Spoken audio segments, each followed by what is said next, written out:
What's going on, guys? Welcome back to the channel. Today, I'm going to be talking about the new Netflix movie that came out this past weekend that I've attempted to watch three times and fell asleep each time.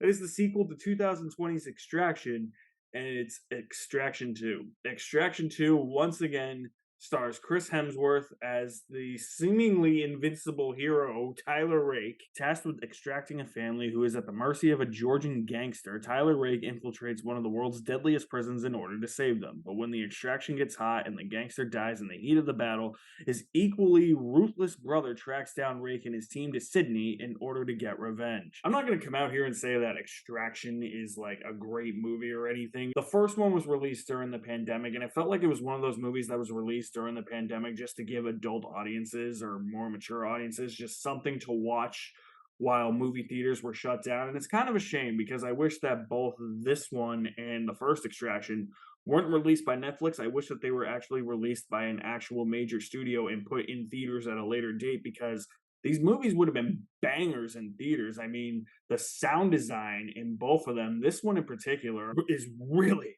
good, and that in Dolby that would have kicked so much ass, but it was not meant to be. And the first one was fine. It was a slick looking action movie that lacked a lot of character, lacked a lot of story depth. It was just a simple, let's get this kid out of Bangladesh type of situation. It had cool action. That's what the first Extraction movie hinged on, and that's essentially what the second Extraction movie hinges on. I had fun watching it. I think that other than the movies that Netflix buys from studios, these are probably my favorite Netflix original movies. I don't hate these movies. I think I may have liked this one a little bit more.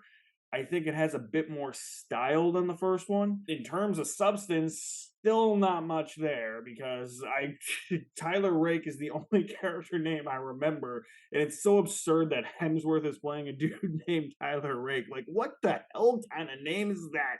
I don't care about him really as a character. I just kind of see him as an expendable mercenary for hire, and he's just doing these jobs just because he's a big tough guy. He's Thor, he's Chris Hemsworth. He can take down all these incredibly muscular baddies like nothing. So that's really how I see the characterization in this movie. Extraction 2 is no different from the first movie. If you thought that the first Extraction movie had no characterization, you are not lying, and that problem is not going to be fixed in this movie. If you thought the story for the first one was kind of weak, you are not lying. That is a legitimate problem, and it is not fixed in this movie at all. Joe Russo, yes, though the Joe Russo who co-directed the Avengers movies and the two Captain America movies with his brother, wrote the script, and a writer he is not. I will say that. The dialogue is so hackneyed in this movie. It feels so fake when people are actually having conversations.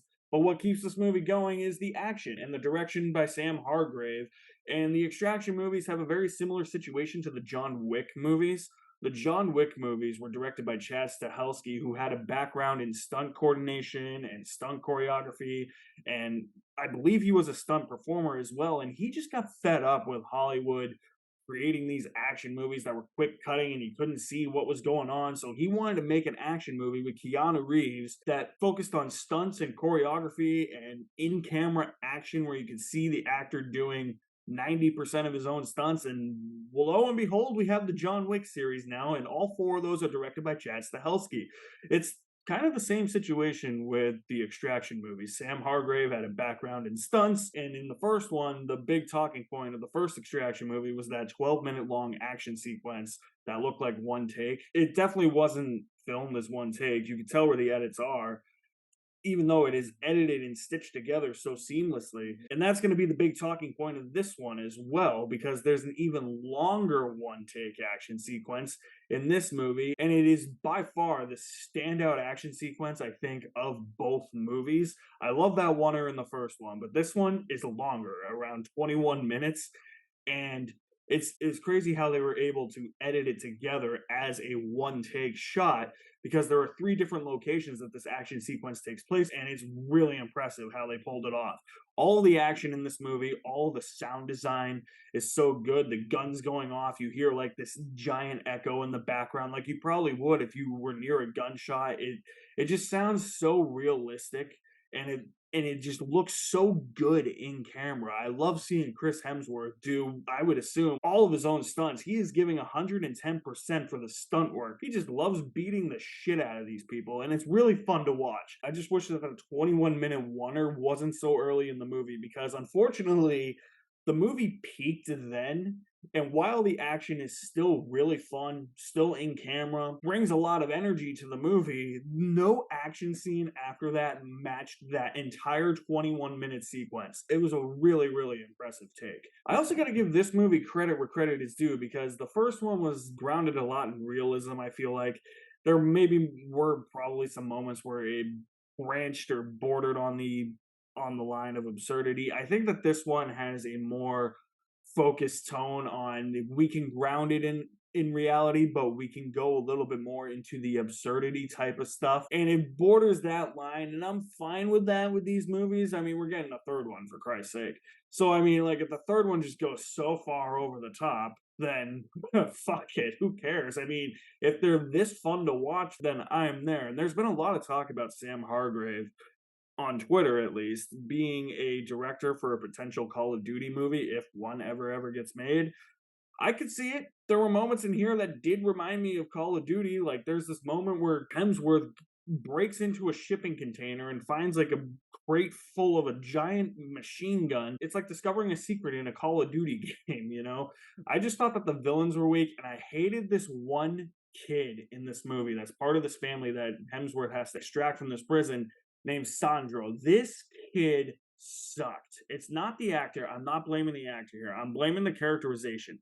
His motives change every 5 minutes or so, and he is the most annoying character, and you gotta question what he believes. It's like, are you really sure you should actually be doing that right now? If you like the first Extraction movie, you'll like this one. You might even like this one a little bit more. I think I like the action in this one a little bit more, and this one had a little bit more style. But I think the first one was a little bit more tight and concise, despite both of these movies not having a lot of character or story to them. The villain in this one's also really weak. I thought the throwdown with him and Hemsworth at the end was pretty weak. Even though it was brutal, it was a pretty weak finale. I wasn't really sure what to expect from a sequel to Extraction. This could have gone either way. This could have been really bad, or this could have been as good as the first one. And I think it's as good, or maybe just slightly better. And if the third one can be as good as these two, I'm there. I mean, they're not groundbreaking action movies or anything. I love the way that they're filmed. I love the one take action sequences in both movies, or at least the action sequences that are edited to make it look like they're one takes. And I think Hemsworth is a pretty formidable lead. It's just there's no character or story to really back anything up here. But if you can overlook that when you have crazy amounts of action and insane action like these movies have, I think you'll have a fun time. And for Netflix movies, I can overlook the flaws of the script because, like I said, Joe Russo is not a writer at all.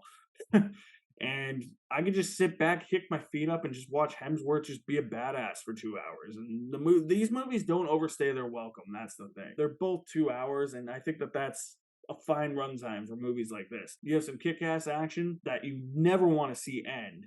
And in that regard, it's sort of they become relentless action movies where they just keep delivering all these elongated action sequences, and you're just having a good time watching it. I enjoyed Extraction 2 with more than half a bucket of popcorn.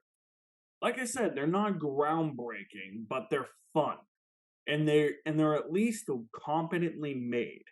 And I can overlook many things if those big elements for an action movie are there. I can overlook deficiencies in character development and story and some hackneyed dialogue that this movie has if the rest of the elements, the action elements, are spectacular. From an action junkie standpoint like me, watching this movie and seeing the action in camera, seeing some crazy stunts and insane action at that point, and I'm pretty satisfied. If they could do this with the third one too, do it. Yeah, what are we gonna get? Like a 44-minute one-take action sequence? Great, it'll be crazy. So if you have seen Extraction 2, I want to know what you thought about it. Drop me some feedback in the comment section below. I will leave my link to my website in the description below as well. You guys are the best. Thank you for watching. My name is Alex Madden, and I will see you at the movies somewhere.